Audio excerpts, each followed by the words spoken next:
After a nice break at home, it was time to hit the road again. Welcome back to my channel.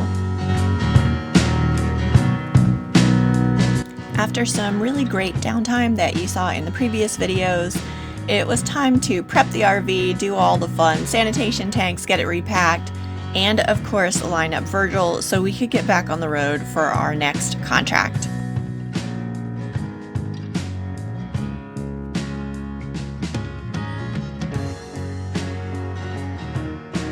The first leg of the journey ended in a suburb of Amarillo at a Harvest Host location, the Bar Z Winery.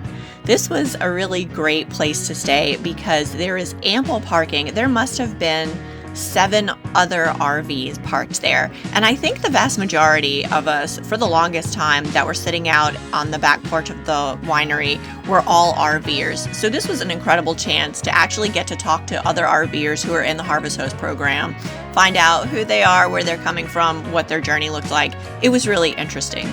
The wines at Bar Z were fantastic. I ended up picking up a bottle of Cab. For fare, they have kind of little snack items and some artisan pizzas that they make. And watching the sunset, of course, was really an added bonus. In addition, I realized when I got to New Orleans that I left my sunglasses there and they were expensive. I reached out to them and they were kind enough to actually find them and mail them to me. So thumbs up for Bar Z. The wine is great. You'll be in good company. And if you're an RVer looking at Bar Z as a potential Harvest Host location, they have so much parking. Any size rig would easily be accommodated. So definitely check them out.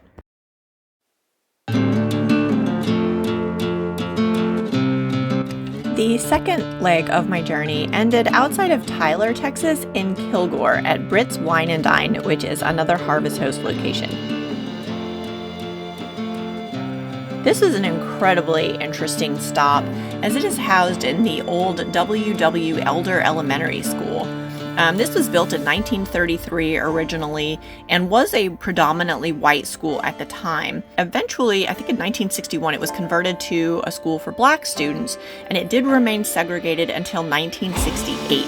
Later, it became like a kind of an alternative type school until it closed ultimately in 2009 and sat empty. That night, they were doing karaoke, and he encouraged me to sing, but I cannot carry a tune in a bucket, so I declined. But as you can see, other guests were having a great time with it.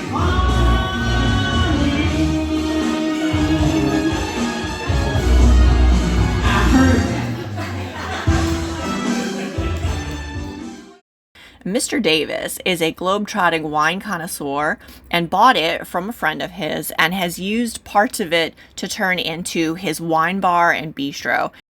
This was an awesome Harvest Host stop, and I definitely recommend anybody passing through.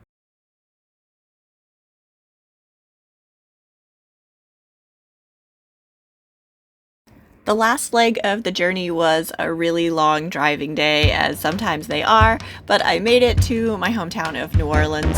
I have already started venturing out, visiting family and friends, and hitting up a couple of key locations that I would love to share with you guys that I have not seen in years. Here's a quick sampling that is coming up in future videos. As always, thank you all so much for your ongoing support, and I will see you on the next one.